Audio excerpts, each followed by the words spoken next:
Welcome to the Meditation Realm, Planeswalkers. I'm Caleb, your guide to these blind eternities, and in today's video, we're going over the Commander deck from Commander Masters, the Planeswalker Party. We're going to have ourselves a little fiesta here and check out some of the sweet new cards they've included in. This is our first Planeswalker Matter deck, the aka the Super Friends Wizards has put out. So it's going to be a fun one to peruse through and see what goodies they have in store to be able to play with. Deck has its usual inserts, just a bunch of 1/1 counters, which I don't know how many 1/1 counters that we have on creatures in our Planeswalker Matter deck, but I guess we'll see here. Has its usuals. We'll get the deck out, we'll open up our Commander Masters Collector Sample Pack at the end here, see what sweet goodies we can get. Well, we're going to check out some of the sweet goodies that are in the deck. A lot of new cards here to look forward to playing with again. This is our first foray into Super Friends with Wizards. We have Commodore Guff, our legendary Planeswalker commander. He costs 1, a blue, a red, and a white, and has at the beginning of your end step, you put a loyalty counter on another target Planeswalker you control. He has starting loyalty of 5. His +1 is you create a 1/1 red wizard creature token with tap and add a red. Spend this only to cast a creature Planeswalker spell. And -3, you draw X cards, and Commodore Guff deals X damage to each opponent, where X is the number of Planeswalkers you control. And he can be your commander. Pretty strong one. And then we have Leori, the Spark-Touched Hunter. This is the other card from the deck. You gotta be a little more focused with this one. It's a 3/3 with Flying and Vigilance. Whenever Leori, Spark-Touched Hunter, deals combat damage to a player, choose a Planeswalker type. Until end of turn, whenever you activate an ability of a Planeswalker of that type, copy that ability. You may choose new targets for those copies. So you build around 1 or 2 Planeswalkers, and you just abuse doubling up their effects. Pretty strong card. And then we got Cartographer's Hawk, Fast Exile. Go through the reprints pretty quickly here.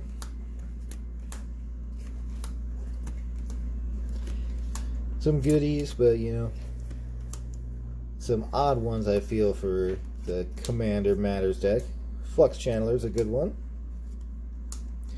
Narset's another Planeswalker. Thrumming Bird, proliferating. This deck definitely is supposed to have a good chunk of ramp to be able to get to where you need to. Honor Worn Shaku. I guess that's interesting. Tap an untapped legendary permanent you control to untap it. It basically turns your Planeswalkers and be able to tap to add 4 more mana. I never thought about that. That's interesting. Okay. Alright, and the good talismans. Hey, sweet. It's a good chunk of them.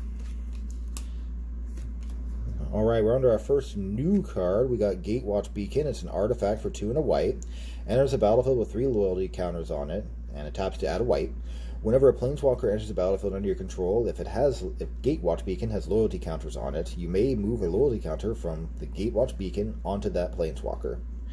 Yeah, it's okay. White artifact ramp, but I don't know. It only puts 3 loyalty counters out, and then after that, it's just kind of just an expensive mana rock. Yeah. Onaki Oathkeeper. It's a 2-drop creature for 1 and a white. A weird spirit. Creatures can't attack Planeswalkers you control unless their controller pays 1 for each creature they control that's attacking a Planeswalker you control. You can pay 4 2 white and exile Onaki Oathkeeper from your graveyard to return target Planeswalker card from your graveyard to the battlefield. Oh, so I guess late game he serves as a reanimation. He can serve as early game protection for your Planeswalkers. Not bad. Teo, the Geometric Tactician. It's a Planeswalker for 2 and a white. When Teo, Geometric Tactician, enters the battlefield, create a 4/4 white wall creature token, Defender and Flying. His +1 is you and target opponent each draw a card. And his -2 is choose left or right. Until your next turn, each player may attack only the nearest opponent in the last chosen direction, and Planeswalkers controlled by that opponent. So you can kind of control the flow of combat. He puts in the dude, and you and an opponent get to draw a card, so he kind of shares. Play politics, choose somebody who's going to help you out for getting that extra draw. Sparkshaper Visionary. Human Wizard for 2 and a blue is a 0/5. Beginning of combat on your turn, choose any number of target Planeswalkers you control. Until end of turn, they become 3/3 blue bird creatures with flying, hexproof, and whenever this creature deals combat damage to a player, scry 1. So it allows you to be able to turn your planeswalkers into an aggressive board for a moment. Because, I mean, if you're not going to just sit with them, might as well animate them and swing, hit some extra points of damage and scry. I could see some huge utility out of this. Vronos, the Masked Inquisitor. This is our first time seeing this planeswalker. I believe he got offed off by Garrick in one of the little stories back after Ravnica. He's a planeswalker for 3 and 2 blue. He has 5 starting loyalty. His +1 is up to 2 other target planeswalkers you control phase out at the beginning of the next end step, so you can protect your other planeswalkers. For each opponent, return up to 1 target non-land permanent that player controls to its owner's hand. Ooh, so he bounces stuff too, so his removal, that's pretty strong. And -7, target artifact you control becomes a 9/9 construct artifact creature and gains Vigilance, Indestructible, and this creature can be blocked. And he can make a big in-game dude. He's pretty good. I can see him seeing a lot of play, actually. Chandra, Legacy of Fire. This one's getting a lot of hype, too, for seeing a lot of play. She costs 4 and a red, and she starts off with 3 loyalty. At the beginning of your end step, she deals X damage to each opponent, where X is the number of planeswalkers you control. Her +1 is you add a red for each planeswalker you control. And her 0 is remove a loyalty counter from each of any number of permanents you control. Exile that many cards from the top of your library. You may play them this turn. So you can remove, 1 to multiple counters off of your planeswalkers, and then remove the X top cards of your library and play them. Being able to play 1 to 5 cards on your turn by removing loyalty counters. This gal, Chandra. Ooh, this is probably one of the stronger ones to be able to play with. Card advantage, mana ramp, damage. She does it all. Guff rewrites history, an instant for 2 and a red. For each player, choose target non-enchantment, non-land permanent that player controls. Those permanents' owners shuffle them into their libraries. For each player who controlled one of those permanents exiles cards from the top of their library until they exile a non-land card, then puts the rest on the bottom of their library in a random order. Each player may cast the non-land card they exiled without paying its mana cost. It's decent removal, it hits a lot of stuff. It's not quite Chaos Warp, but pretty similar. We have Jaya's Phoenix. 4 and a red Phoenix, flying haste. 3/3, when it deals combat damage to a player or planeswalker, copy the next loyalty ability you activate this turn. When you activate it, you may choose new targets for the copies. Whenever you cast a planeswalker spell, you may return Jaya's Phoenix from your graveyard to the battlefield. Okay, so even if they board wipe or you board wipe, you can play another planeswalker and get it back. That's a decent one. And then now we're on to the reprints. We got a Johnny, Deploy the Gatewatch. Hopefully a good chunk of the staple planeswalkers here. Good share of that Gatewatch. Some ways to be able to protect your guys. The Oaths. Promise of Loyalty is an okay board wipe. I guess Urza's Ruinous Blast can save all your planeswalkers and blow up everything else.